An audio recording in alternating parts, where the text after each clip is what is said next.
$1 million का investment और $285 million का रिटर्न। अरे वाह, सुनने में ही मजा आ रहा है। यहाँ पे एक दोस्त ने दूसरे दोस्त के पीठ में खंजर भोंका और उससे सारे पैसे लूट लिए। अभी तक आपने हैकिंग वगैरह का नाम तो सुन ही रखा है। यहाँ पे पहली बार सोशल इंजीनियरिंग का इस्तेमाल किया गया है। ड्रिफ्ट नाम का प्लेटफॉर्म है जो आपको हेल्प करता है ट्रेडिंग में। एक पूरे तरीके से ये डिसेंट्रलाइज प्लेटफॉर्म है जहां पे आप क्रिप्टो के ऊपर ट्रेडिंग वगैरह कर सकते हो। आप कमेंट करके बताइए क्या आप ट्रेडर हैं। तो भाई यहाँ पे ट्रेडिंग वगैरह होती थी। अब क्या हुआ यार, इनका एक कॉन्फ्रेंस था जहां पे क्रिप्टो वाले लोग मिलते हैं। तो वहां पे ये ड्रिफ्ट के जो लोग हैं वो भी वहां जाते हैं।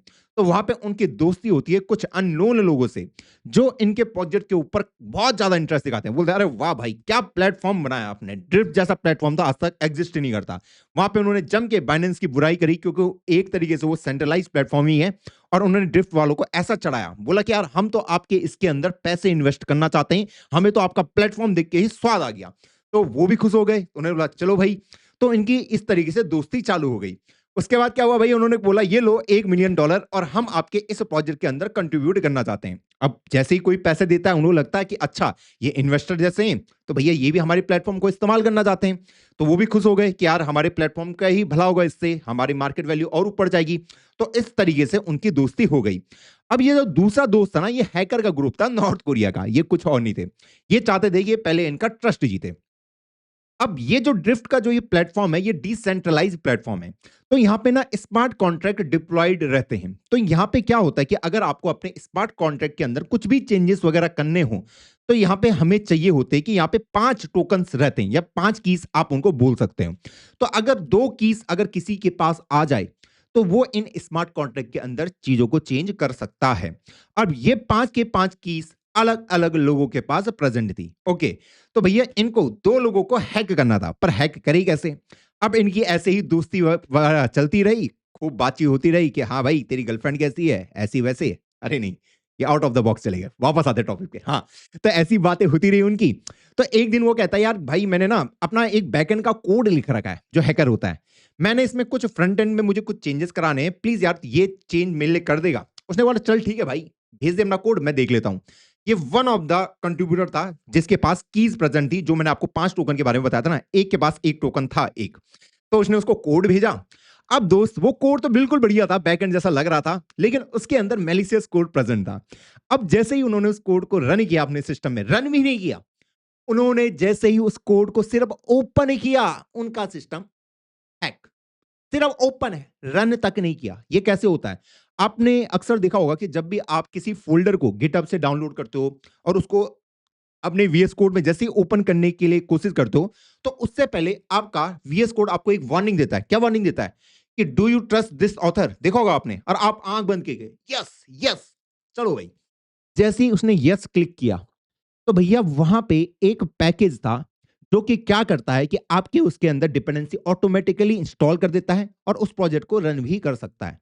ये बहुत जगह होता है कि भैया हमारे पास एक टास्क डॉट जेसोन नाम की फाइल होती है जिसके अंदर मैं चीजों को ऑटोमेशन पे लेके जा सकता हूं कि जैसे ही कोई इस फोल्डर को ओपन करें तो बार बार मुझे जाके npm इंस्टॉल फिर npm रन डेव वगैरह ना करना पड़े, वो ऑटोमेटिकली चलना स्टार्ट हो जाए। तो यही हुआ कि जैसे ही उन्होंने इसको ओपन किया, वो कोड चला, उनको तो ट्रस्ट था उनके ऊपर कि भैया ये तो हमारे दोस्त वगैरह हैं, इसको तो फ्रंट एंड में चेंजेस चाहिए। तो उन्होंने करा और भैया उसके टोकन हो गए चोरी, और उसको पता ही नहीं, पता ही नहीं। तो उसने उसको चेंजेस वगैरह करके दे दिए। अभी उनके पास सिर्फ एक ही टोकन आया, अभी एक और की चाहिए, टोकन बोलो या की बोलो, जो भी आपको समझना हो।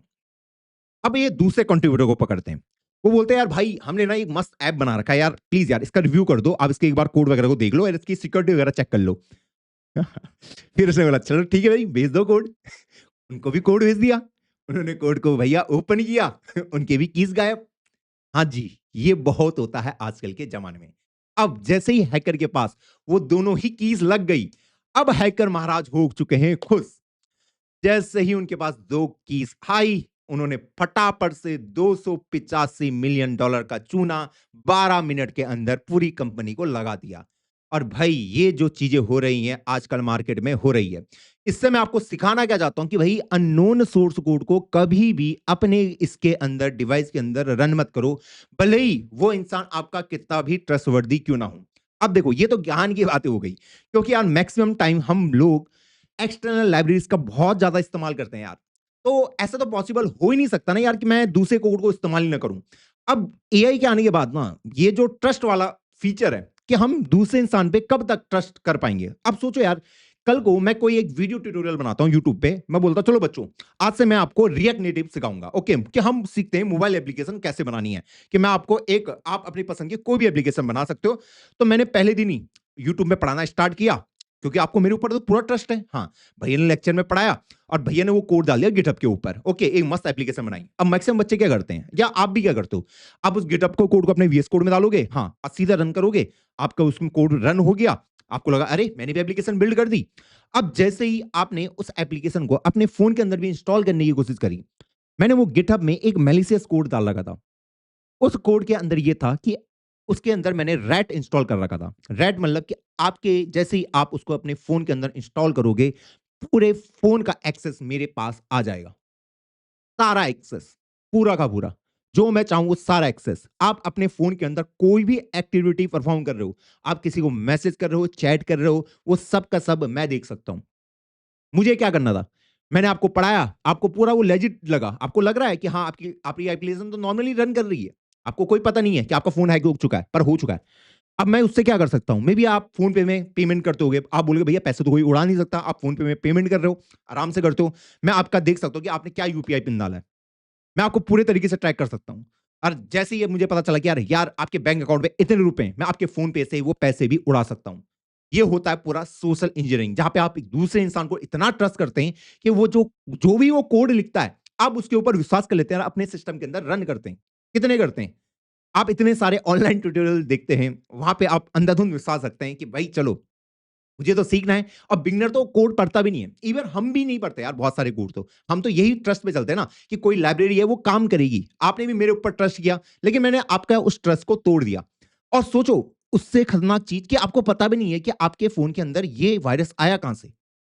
आप खुद देखो यार, आए दिन आप में से कितने लोग ऐसे हैं कि जो अननोन वीडियो या फिर ऐप को अपने फोन में ऐसे इंस्टॉल कर देते हो बिना प्ले स्टोर के। कितने बच्चे करते हैं कि भैया ये कोई यूट्यूब का अल्टरनेटिव आपने देखा होगा जिसमें ऐड नहीं आते, आपने वो मोबाइल एप्लीकेशन अपने फोन के अंदर डाउनलोड कर ली। सोचो किसी दिन किसी किसी ने उसके अंदर मालवेयर भर दिया, आपका फोन पूरे तरीके से हाईजैक, आपको पता भी ही नहीं है। आप बोलोगे भैया मेरे अकाउंट में तो 500 रुपए, 1000 रुपए, 2000 ही रुपए, क्या ही फर्क पड़ जाएगा, 2000 रुपए तो उड़ाएगा, चलो 2000 ही उड़ा दिए उसने। पर सोचो वो मास लेवल पे जब उड़ाएगा तो उसके बाद कितने सारे पैसे आ जाएंगे। अब मैं ये कहानी ना यहीं तक ही खत्म नहीं होती। अगर आपने सुना होगा कि जो चाइनीज एप्लीकेशन होती थी पहले, देखा चाइनीज एप्लीकेशन, हाँ, वो पहले इंडियन वालों को लोन देती थी कि भैया 10,000 को लोन ले लो, बस अपने फोन की पूरी एक्सेस मुझे दे दो। और उस एक्सेस में क्या लेते, आपकी सारी फोटो, आपके सारे कॉन्टैक्ट उनके पास आ जाते थे। तो उसके बाद 10,000 की जगह में आपको उनको 20,000 देने पड़ते थे। अगर आप 20,000 उन्हें नहीं दोगे तो भैया वो क्या करते थे कि आपके फोन में अगर उन्होंने कोई भी उटपटांग इमेज मिली, आपके फोन के अंदर कोई भी उटपटांग चैटें मिली, वो आपके पेरेंट्स, रिलेटिव सबको भेज देते थे, उन्हें कोई फर्क नहीं पड़ता था। फिर इंडियन गवर्नमेंट ने उसको बैन किया था। तो प्लीज अननोन सोर्स को ना, जो कोड है उसको ट्रस्ट करना बंद कर दो। फ्री के चक्कर में किसी दिन तुम्हें लाले पड़ जाएंगे, और ये बिल्कुल पॉसिबल है भाई। क्योंकि जो कोड है, देखो हर चीज दुनिया में कोड है, हर एक चीज।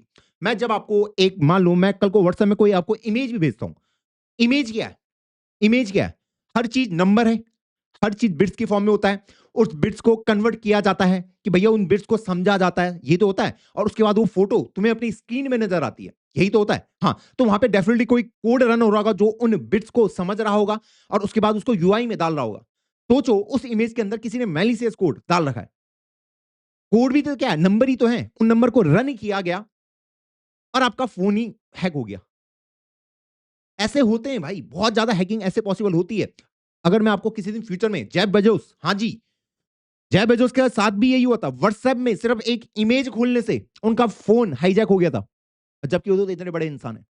तो मुझे ऐसा लग रहा है जैसे जैसे एआई बढ़ता जाएगा तो लोगों को वायरस बनाना अगर एक बार आ गया तो हमारे जो ये सोसाइटी है इसके अंदर जो ट्रस्ट है वो कितना गिर जाएगा। आप सोचो एक बार, अभी तो जो अभी के एआई मॉडल हैं वो आपको वायरस नहीं बनाने देते, वो आपको गाइड नहीं करते। लेकिन अगर आप उसको थोड़ा सा ट्विस्ट वगैरह करके बोलोगे यार मुझे लर्निंग पर्पस के लिए सीखना है, मुझे लोगों को बचाना है, तो मे बी वो आपको सिखा दे। लेकिन कुछ समय बाद ऐसे एआई प्लेटफॉर्म भी आएंगे जो आपको बोलेंगे भैया तुझे जो करना है कर। अब सोचो यार, तुम्हें कोई फोटो भेज रहा है व्हाट्सएप में, कुछ भी भेज रहा है, वो फोटो जैसे ही तुम्हारे सिस्टम में आई, तुम्हारे उसमें तो ऑटो डाउनलोड ओपन रहता है, वो इमेज चली, कोड रन हुआ, सोचो तुम्हारा फोन हाईजैक, सीधा फोन हैक। और ये बिल्कुल पॉसिबल होगा आने वाले मार्केट में। तो मुझे ऐसा क्यों लग रहा है कि यार साइबर सिक्योरिटी वाला जो फील्ड है ना, मैं कोई कोर्स नहीं लाने वाला साइबर सिक्योरिटी के ऊपर, फिक्र मत करो, पर मुझे अब ऐसा फील आ रहा है कि साइबर सिक्योरिटी वाला जो फील्ड है वो बहुत ही ऊपर जाने वाला है। अब आपको पता नहीं होगा कि ये ड्रिफ्ट प्लेटफॉर्म के सारे अब ऐसे ही बहुत बड़ा धोखा हुआ। सोशल इंजीनियरिंग, भाई $1 मिलियन कोई तुम्हें तुम्हारे उसके अंदर इन्वेस्ट कर रहा है, उसके बाद वो तुम्हें धोखा दे दे रहा है, तुम फिर किस पे ट्रस्ट करोगे? तुम्हारे पैसे गए सारे। तो यहाँ पे ना मैंने एक बहुत ही बढ़िया सा आर्टिकल पढ़ा था, यही a group of north Korea के लोग थे भाई। और यहाँ पे मैंने कर्सर क्यों डाला? भाई कर्सर तो आपको वार्निंग तक नहीं देता कि अगर आपके पास किसी ने, मैंने आपको कोड भेजा, वो आपको वार्निंग तक नहीं देता वो वाली कि do you trust this author, वो सीधा उस फोल्डर को ओपन कर देता है बिना वार्निंग के ही, सीधा ओपन कर देता है। और जैसे ही वो ओपन हुआ, मतलब सीधा कोड रन हो जाएगा। तो यही हो रहा है यहाँ पे कि they posted a trading firm for 6 months, met the devs at a conference, deposited $1 billion to trust. इतना ज्यादा सोशल इंजीनियरिंग होता है और उसके बाद आपको धोखा दिया जाता है। और आपको ना यहाँ पे एक और चीज सीखनी है कि यार जब भी आपको कोई एआई कोड देता है ना, उसको डायरेक्ट अपने सिस्टम में फुल एक्सेस के साथ रन मत करो यार। एआई वाले कोड को किसी दिन वो तुम्हें एक ऐसा कोड देगा, मैक्सिमम लोग क्या करते हैं, एआई ने जैसे कोड दिया उसको सीधा रन, चेक ही नहीं करना कि वहां पे कोड में लिखा क्या गया है। तो उसके लिए भी बेस्ट प्रैक्टिसेस होती हैं कि एआई के द्वारा जो कोड लिखा गया है उसको सेफ एनवायरनमेंट में कैसे रन करना है, वरना तो आप एप्लीकेशन बिल्ड ही नहीं कर पाओगे। पर मैक्सिमम हम लोग क्या करते हैं कि एआई तो मुझे कोड दे, मैं सीधा रन करूंगा, उस कोड में क्या लिखा किसी को नहीं पता, क्योंकि हजारों लाइन लिखी गई है। यही तो होता है आजकल। तो भाई यहाँ पे आजकल सोशल इंजीनियरिंग का बहुत ज्यादा काम हो रहा है। VS Code ask you if you trust the author, वही वाला मैंने आपको बताया, with the project and you likely said yes every time. यही होता है भाई। इवन जब हम कोई वाइब कोडिंग भी करते हैं, वहां पे हम ऐसी यस यस लिखते रहते हैं। हम एआई के ऊपर हमें इतना ट्रस्ट है कि भैया तू करते रहे, और इतनी सारी कमांड हमारे सिस्टम के अंदर एग्जीक्यूट हो रही हैं। आप देखते हो टर्मिनल से हम एप्लीकेशन बना रहे हैं, कोडेक्स का ऐप डाउनलोड कर लिया, क्लाउड का कर लिया, उसको पूरा एक्सेस दे दिया, बना तू तो यस यस हम अंधाधुन बोलते जाते हैं। वो कहता है कि क्या मैं इस पैकेज को इंस्टॉल कर लूं, हम यस बोल देते हैं। क्या इस पैकेज को इंस्टॉल कर लो, यस बोल दें।